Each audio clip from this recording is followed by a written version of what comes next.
नमस्कार दोस्तों, लगातार कुछ खुशखबरियां हम लोगों को प्राप्त हो रही है energy security point of view से। थोड़े समय पहले आप लोगों को याद होगा तो भारत को ऑयल रिजर्व प्राप्त हुए थे कृष्णा गोदावरी बेसिन के अंदर। रिसेंटली क्या हुआ है, ओएनजीसी कंपनी को महानदी बेसिन के अंदर दो इंपॉर्टेंट रिजर्व प्राप्त हुए हैं नेचुरल गैस के। ये कैसे हुए हैं, क्या यहां पर डेवलपमेंट हो रहा है, उन सारी चीजों को मैं शुभेंदु चौहान इस सेशन के अंदर डिस्कस करूंगा। बट उसके पहले आप लोग मेरे साथ में SRC10 टेलीग्राम ग्रुप के ऊपर जुड़ सकते हो। मेरे क्लास की अपडेट, पीपीटी, पीडीएफ सब कुछ आपको हमें मिल जाता है। इसके अलावा दोस्तों, अगर आप लोग को यूपीएससी सीएससी की तैयारी करना ना और इंडिया के टॉप एजुकेटर से पढ़ना है तो आप लोगों के पास में एक बहुत अच्छा मौका है। अनअकैडमी के टॉप एजुकेट अपना ऑफलाइन क्लासेस के अंदर पढ़ाना है, दिल्ली करोल बाग के अंदर और मुखर्जी नगर के अंदर, वहीं प्रयागराज के सिविल लाइंस के अंदर। यहां पर बैचेस जो हैं प्रयागराज में 4 जनवरी से शुरू हो चुकी है और नई बैच जो है वो हम लोग क्रिएट कर रहे हैं। दिल्ली और के करोलबाग और मुखर्जी नगर के अंदर बैचेस जो है वो 30 जनवरी और 27 जनवरी से शुरू होने वाली है। अगर आप चाहते हो इन बैचेस के अंदर इनरोल करना तो आप लोगों के पास में बहुत अच्छा मौका है, अभी जाओ इनरोल करो। कैसे करें सर इनरोल, उसकी प्रोसेस भी बता देता हूं। नीचे एक कमेंट देखना, वहां पर सबसे पहला कमेंट होगा पाथफाइंडर का, उसमें काउंसलिंग फॉर्म होगा। उस काउंसलिंग फॉर्म को खोलना और उसका पूरा फिल आउट कर देना। हमारी टीम फिर आपको रीच आउट करेगी और आपको कंप्लीट गाइडेंस देगी आपकी प्रिपरेशन के दौरान में। इवन आपके जितने भी डाउट्स हैं ऑफलाइन ऑनलाइन से रिलेटेड उनको भी क्लियर करेगी। उस काउंसलिंग फॉर्म को भरने के बाद आप अनअकैडमी का कोई भी सब्सक्रिप्शन लो, आपको 40% तक का डिस्काउंट मिलेगा। और दोस्तों, एक और बहुत इंपॉर्टेंट बात जो ऑफलाइन में कहीं नहीं होती, पर अगर आपने वो काउंसलिंग फॉर्म भर दिया ना तो आपको डेमो क्लासेस भी मिल जाएंगी। तो अभी जाओ उस काउंसलिंग फॉर्म को भरो, बहुत बेनिफिशियल आप लोगों के लिए होने वाला है। इतना ही नहीं दोस्तों, अगर आप 2024 की तैयारी कर रहे हो तो आपके लिए प्रीलिम्स का क्रैश कोर्स और सीसेट का क्रैश कोर्स है। मेंस के लिए ऑप्शनल का कोर्स अवेलेबल है। वहीं अगर आप 2025 के लिए तैयारी कर रहे हो तो फाउंडेशनल बैचेस जो है वो ऑलरेडी अवेलेबल है। तो चलिए दोस्तों, अब बात करते हैं रिसेंटली जो डिस्कवरी हो रही है ये अचानक से अभी क्यों होने लगी, इसके पहले तो नहीं हो रही थी।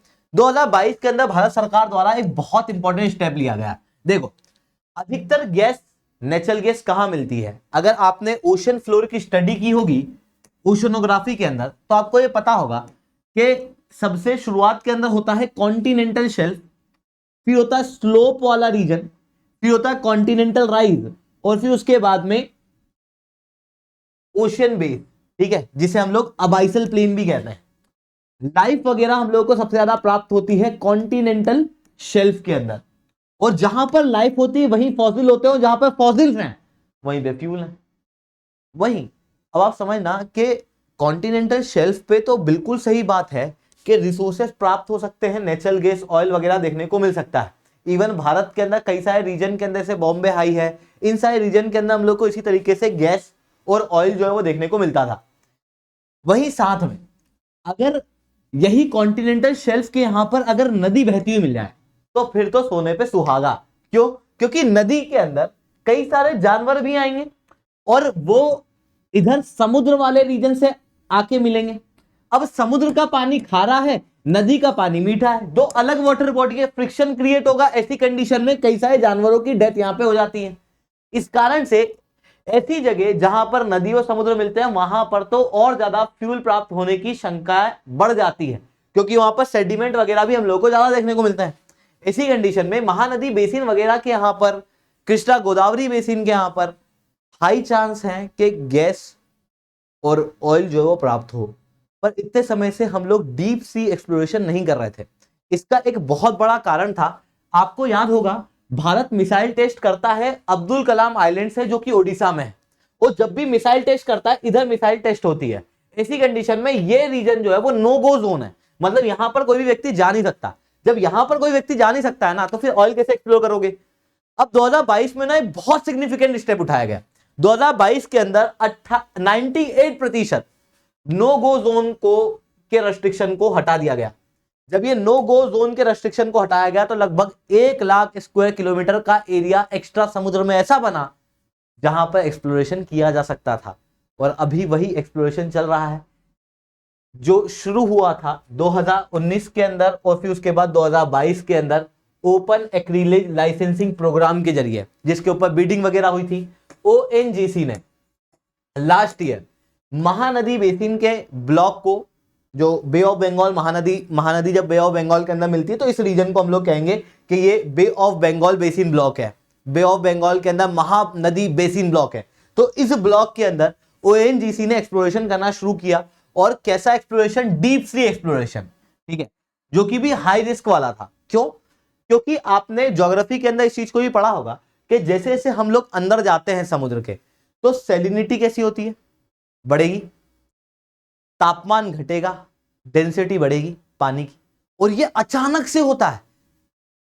समुद्र के टॉप वाला पानी गर्म है, क्यों? क्योंकि सूरज की रोशनी यहां तक पहुंचती है। शुरुआत के 500 मीटर के अंदर पानी आपको गर्म मिलता है, बट उसके बाद में अचानक से पानी ठंडा हो जाता है कि सूरज की रोशनी नहीं पहुंचती, जिसके कारण से 24 डिग्री से अचानक से तापमान लगभग 4-5 डिग्री के आसपास आ जाता है। इसी चीज को हम कहते हैं थर्मोक्लाइन। अब जब इतना टेम्परेचर में वेरिएशन है, सैलिनिटी में वेरिएशन है, डेंसिटी में वेरिएशन है, तो इजी नहीं होता समुद्र के अंदर एक्सप्लोरेशन कर पाना, डीप सी एक्सप्लोरेशन कर पाना। बट उसके बावजूद भी ओएनजीसी ने 2022 के अंदर यहां पर एक्सप्लोरेशन करना शुरू किया। और रिसेंटली महानदी बेसिन के बे ऑफ बंगाल वाले ब्लॉक के अंदर MNDWHP 2018/1 के अंदर प्राप्त किया है नेचुरल गैस को। और ये नेचुरल गैस किस अमाउंट में है? तो देखो, उत्कल करके इस रीजन को कहा जा रहा है। 714 मीटर अंदर, अगर आप 714 मीटर अंदर जाओगे तो वहां पर 3 लाख क्यूबिक मीटर प्रतिदिन की नेचुरल गैस निकल सकती है। इतनी कैपेसिटी वाला रिजर्व प्राप्त हुआ है।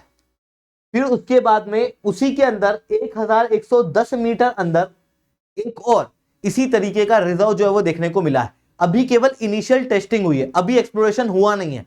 अब क्या होगा कि जो डायरेक्टोरेट ऑफ हाइड्रोकार्बन है वो यहां पर चीजों को और ज्यादा देखेंगे, इवन ओएनजीसी भी देखेगी। फिर उसके बाद में पता लगाया जाएगा कि नेचुरल गैस को एक्सप्लोर करना, निकालना एक्सेसिबल है या नहीं। अगर निकल भी जाती है तो उसकी कॉस्ट कितनी मिलेगी और कितनी कॉस्ट लगेगी, जिसके आधार पर प्रॉफिट कितना आएगा, उसके आधार पर यहां से गैस जो है वो निकालना शुरू की जाएगी। अब इससे क्या बेनिफिट भारत को प्राप्त हो सकता है? सबसे पहले तो भारत को नेट जीरो एमिशन को प्राप्त करने में नेचुरल गैस काफी ज्यादा मदद कर सकती है। क्योंकि अगर हम लोग बात करें दुनिया भर के अंदर एनर्जी के सोर्सेस की, तो हमारे पास में एक तो कन्वेंशनल सोर्स ऑफ एनर्जी है, एक non conventional source of energy है। नॉन कन्वेंशनल के अंदर आप कहते हो कि हमारे पास सोलर एनर्जी है, विंड एनर्जी है, पर उनकी कई सारी लिमिटेशन है, क्योंकि अभी वो एनर्जी वेल डेवलप्ड नहीं है, वो एनर्जी सीजनल लेवल पे बनती है। वहीं दूसरी तरफ अगर मैं बात करूं नेचुरल गैस की, कोयले की, पेट्रोलियम की, तो ये क्या है? डेवलप्ड सोर्स ऑफ एनर्जी है, जिनके ऑलरेडी व्हीकल वगैरह बन गए हैं, जिनका यूज तैयार हो चुका है, कई सारी जगहों पे इनका प्रयोग किया जा रहा है। ऐसी कंडीशन में नेचुरल गैस एक तो डेवलप्ड एनर्जी है, दूसरा इसका पॉल्यूशन बहुत कम है। कोयले के मुकाबले आप देख सकते हो लगभग आधा पॉल्यूशन नेचुरल गैस की वजह से होता है, जिसके कारण से नेचुरल गैस कोयले के मुकाबले बेहतर है। इसी कारण से COP28 की मीटिंग के अंदर आपने सुना होगा, तो यूरोपियन कंट्री एक ही राग अलाप रही थी, क्योंकि वो लोग नेचुरल गैस का यूज करते हैं, तो वो कोयले को फेज आउट करने की बात कर रही थी। हालांकि भारत ने उसका विरोध किया था, बट भारत भी इस बात को जानता है कि थोड़ा कोयले को हटा के नेचुरल गैस को लाना पड़ेगा, जिसके कारण से भारत ने अपना टारगेट सेट किया है कि नेचुरल गैस के ऊपर एनर्जी डिपेंडेंसी 15% की जाएगी 2030 तक, जो अभी केवल 6.3% है। वहीं अब भारत के अंदर इसकी वजह से क्या होगा, आने वाले समय में नेचुरल गैस की रिक्वायरमेंट बढ़ेगी, क्योंकि नेचुरल गैस की जरूरत केवल एनर्जी को क्रिएट करने के लिए नहीं है। मतलब ऐसा नहीं है कि केवल नेचुरल गैस बिजली बनाने के लिए काम आ रही है, बल्कि और भी कई सारी जगहों पे काम आती है। जैसे गैस की पाइपलाइन के अंदर LPG आती है, वहीं यही नेचुरल गैस से बनी हुई मटेरियल को यूज किया जाता है केमिकल इंडस्ट्री के अंदर। आपने ये CNG के ट्रांसपोर्टेशन वगैरह देखे होंगे, इसके अंदर भी CNG क्या है? Compressed natural gas. तो ऐसी कंडीशन के अंदर नेचुरल गैस हमारे लिए इंपॉर्टेंट हो जाती है। पर भारत के अंदर नेचुरल गैस का प्रोडक्शन होता कहां है? तो आपको ये बॉम्बे हाई वाला रीजन देखने को मिलेगा, जो लगभग 60-70% तक नेचुरल गैस को प्रोड्यूस करता है। उसके अलावा राजस्थान बेसिन है, आसाम के अंदर है, इधर कृष्णा गोदावरी बेसिन है, कावेरी बेसिन है, यहां पर नेचुरल गैस जो है वो थोड़ी बहुत प्राप्त होती है, पर अधिकतर कहां से निकलता है? इस जगह से। और भारत की जो टोटल रिक्वायरमेंट है उसका केवल 50% ही नेचुरल गैस हम लोग डोमेस्टिकली प्रोड्यूस कर पाते हैं। 50% हम लोगों को इंपोर्ट करना पड़ता है। इस इंपोर्ट के अंदर भी जिन देशों से हम लोग इंपोर्ट करते हैं उसमें सबसे बड़ा देश है कतर, सबसे ज्यादा नेचुरल गैस हमारी यहां से आती है। फिर यूनाइटेड स्टेट्स ऑफ अमेरिका। ऐसी कंडीशन में अगर हम लोग इंपोर्ट करेंगे तो ऑब्वियसली पैसे देना पड़ता है, फॉरेस्ट रिजर्व डिप्लीट होंगे, डिपेंडेंसी दूसरे देशों के ऊपर क्रिएट होगी एनर्जी सिक्योरिटी के लिए, जो भारत नहीं चाहता। ऐसी कंडीशन में ये जो नए नेचुरल गैस के एक्सप्लोरेशन हो रहे हैं उससे फॉरेस्ट रिजर्व तो बचेंगे, इंपोर्ट कम होगा, करंट अकाउंट डेफिसिट कम होगा और दूसरे देशों के ऊपर डिपेंडेंसी भी कम होते हुए दिखाई देगी। इवन एक और चीज है जिसके ऊपर हम लोग दूसरे देशों के ऊपर डिपेंडेंट है, दैट इज फर्टिलाइजर। फर्टिलाइजर्स को हम लोगों को इंपोर्ट करना पड़ता है। भारत के अंदर सबसे बड़ा फर्टिलाइजर कौन सा यूज होता है? यूरिया, अमोनिया, नाइट्रोजन के फर्टिलाइजर्स। ये नाइट्रोजन के फर्टिलाइजर को बनाने में नेचुरल गैस एक इंपॉर्टेंट रोल प्ले करता है। इसी कंडीशन में नेचुरल गैस का प्राप्त होना भारत के अंदर अमोनिया को प्रोड्यूस करने में, यूरिया को प्रोड्यूस करने में, नाइट्रोजन बेस्ड फर्टिलाइजर्स को प्रोड्यूस करने में एक बहुत इंपॉर्टेंट रोल प्ले कर सकता है, जिसके कारण से हमारी जो इंपोर्ट डिपेंडेंसी है वो बहुत कम हो सकती है। आई होप आप लोगों को इतनी सारी बातें जो है वो समझ में आई होंगी। लेक्चर अच्छा लगाओ तो लाइक करना, लेक्चर बहुत अच्छा लगाओ ना दोस्तों तो SRC10 कमेंट करना। इसके अलावा यूपीएससी सीएससी की तैयारी करना, इंडिया के टॉप एजुकेटर के ऑफलाइन क्लासेस के अंदर पढ़ना है तो बिल्कुल से आप अनअकैडमी के ऑफलाइन सेंटर के अंदर जुड़ सकते हो। नीचे मैंने काउंसलिंग फॉर्म की लिंक पिन की हुई है।